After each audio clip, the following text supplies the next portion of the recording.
सबसे पहले तो श्रावणी तीज की समस्त ग्रामवासियों को बहुत बहुत बधाई। श्रावणी तीज की प्रिंसिपल साहब आपको भी बहुत बधाई।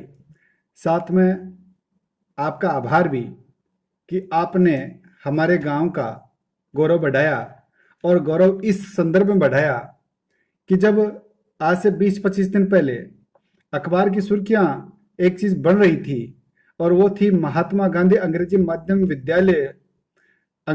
विद्यालयों में योग्य प्रशासकों और शिक्षकों की कमी को लेकर।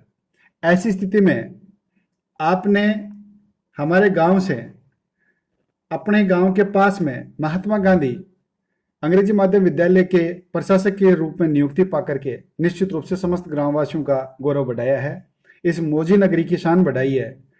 और इसमें निश्चित रूप से यदि यूं कहूं तो कोई अतिशयोक्ति नहीं होगी कि यहां जो आता है छा जाता है। मैं चाहता हूं कि आपके माध्यम से, चूंकि आप इस ग्राम पंचायत के प्रतिनिधि, शिक्षा के क्षेत्र के प्रतिनिधि व्यक्ति हो, इसलिए आपके माध्यम से एक मेरी शिकायत आगे तक पहुंचाऊं। और आगे तक शिकायत यह है, शिक्षा मंत्री महोदय ने आज से 5-6 दिन पहले एक स्टेटमेंट दिया था जिसमें उन्होंने कहा था कि पढ़ाई नहीं तो फीस किस बात की। मैं चाहता हूं कि इस संदर्भ में मैं आपसे बात करूं, और इस संदर्भ में बात करूं तो मुझे याद आ रहे हैं हमारे स्वर्गीय प्रातः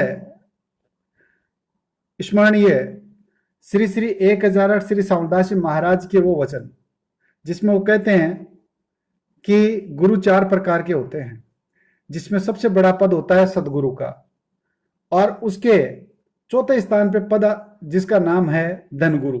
धनगुरु वो गुरु होता है जो शिक्षा के बदले में कुछ न कुछ लेता है।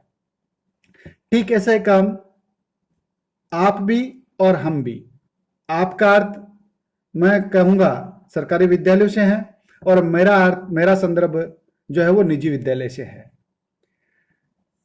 ये भी जग जाहिर सी बात है कि हमारा जो शिक्षा प्रणाली है वो 2 पहियों पे टिकी है, एक तरफ सरकारी विद्यालय, दूसरी तरफ निजी विद्यालय। और जब कोरोना के बाद में जब छुट्टियां हुई, जब लॉकडाउन हुआ, तो उसके बाद में 1.5-2 महीने तक कोई बात नहीं थी। लेकिन जैसे जून का महीना प्रारंभ हुआ, वैसे आपके पास भी अभिभावकों का फोन आना या अभिभावकों ने संपर्क करना शुरू किया होगा, और हमारे पास भी शुरू किया। अभिभावक ये कह रहे थे कि अब हमारे आगे से पढ़ाई के लिए बच्चों की क्या है, तो हम उनको ये कह रहे थे कि हम ऑनलाइन क्लास प्रोवाइड करवाने की कोशिश करेंगे, और उसके लिए हम संघर्ष भी कर रहे थे। ठीक ऐसी स्थिति में जब ऑनलाइन प्लेटफॉर्म प्रोवाइड करवाने की कोशिश की जा रही थी, इसी दौरान हमारे शिक्षा मंत्री महोदय का स्टेटमेंट आता है। स्टेटमेंट का परिणाम यह होता है कि ऑनलाइन प्लेटफॉर्म जो है उसकी जो गति है वो मंद पड़ जाती है, और उसका जो नुकसान है वो कहीं ना कहीं गार्जियन और बच्चे भुगत रहे हैं। जब ऑनलाइन प्लेटफॉर्म बड़ी बड़ी कोचिंगों में, इंजीनियरिंग कॉलेजों में, आईआईटी कॉलेजों में जब ये ऑनलाइन प्लेटफॉर्म मिल रहा है, तो हमारे बच्चों को भी मिल जाता, तो निश्चित रूप से इससे बच्चे लाभान्वित होते। हालांकि कहने के लिए तो ये भी कहा जाता है कि ये गांव है, और गांव में ऑनलाइन क्लासेज सक्सेसफुल नहीं है। लेकिन साहब, ये तो आपने तो देखा है, आपकी तो ये कर्म भूमि रही है। ये छोटा मोटा गांव नहीं है, ये हमारे राजस्थान का लीडिंग विलेज है। इस गांव ने इस देश को कलेक्टर दिए हैं, इस देश को ऐसे ऐसे डॉक्टर दिए हैं जिन्होंने Limca book of world record में नाम दर्ज करवाए हैं। इस गांव ने इस देश को ऐसे ऐसे उद्योगपति दिए हैं जो एटीजे नंबर मांगते हैं जब किसी न किसी प्रकार की डोनेशन की रसीद के लिए कहा जाता है, जब किसी न किसी प्रकार के डोनेशन के लिए कहा जाता है।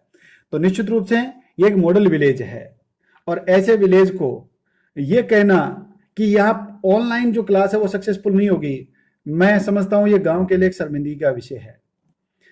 होगी, लेकिन ये महात्मा गांधी ने कहा था ना कि यदि आप अपनी जगह सही है तो सबसे पहले लोग आपको हंसेंगे, उसके बाद में लोग आपका विरोध करेंगे, और फिर लोग आपके अनुयायी बन जाएंगे।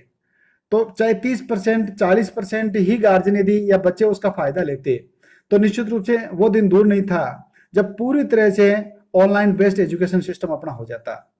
लेकिन जैसे शिक्षा मंत्री महोदय ने इस प्रकार का स्टेटमेंट दिया, उसके बाद में निजी स्कूल संचालकों ने ऑनलाइन की तरफ अपनी जो रुचि है वो कम कर दी, और इसका नुकसान निश्चित रूप से सबसे ज्यादा यदि हुआ है तो वो आम जनता को हुआ है। एक उदाहरण के तौर पर यदि मैं आपको बताऊं, मैं समझता हूं आपके अंडर में लगभग 70-72 अध्यापकों का वेतन बनता होगा, और औसत यदि वेतन की बात की जाए तो लगभग 50,000 के आसपास वेतन बनता है, और इस संदर्भ में यदि 35 लाख रुपए एक महीने के वेतन के रूप में होते हैं, और पिछले 5 महीने से यदि इस कैलकुलेशन को जोड़ा जाए तो लगभग 1,70,000, 1,70,00,000 के आसपास हमारी ग्राम पंचायत में अध्यापकों को, सरकारी अध्यापकों को वेतन गया है। और शिक्षण गतिविधियों में यदि कंट्रीब्यूशन की यदि बात की जाए तो लगभग मैं समझता हूं उन्होंने, सरकारी अध्यापकों ने या अध्यापकों ने बच्चों को क ख ग के रूप में क्या कुछ सिखाया है, ये न तो आपसे छुपा हुआ है, न मेरे से छुपा हुआ है, न आम गार्जियन जो आम अभिभावक है उनसे छुपा हुआ है। 5 महीने तक बच्चे किताबों से दूर है, और अब आने वाले दिनों में भी पता नहीं इस समस्या का समाधान कब तक हो जाएगा। तो ये निश्चित रूप से एक शिक्षा मंत्री महोदय का, मैं तो कहूंगा, तुगलकी फरमान है। मैं चाहूंगा आपके माध्यम से शिक्षा मंत्री महोदय इस अपने स्टेटमेंट पे पुनर्विचार करें, ताकि आम गार्जियन, जो सक्षम गार्जियन है, वो अपने बच्चों को फीस प्रोवाइड करवा के ऑनलाइन क्लास का फायदा लें, ताकि बच्चे ज्यादा दिन तक शिक्षा से दूर न हो। और शिक्षा में निवेश करना, मैं नहीं समझता किसी प्रकार से फलित नहीं होता, वो निश्चित रूप से फलित होता है।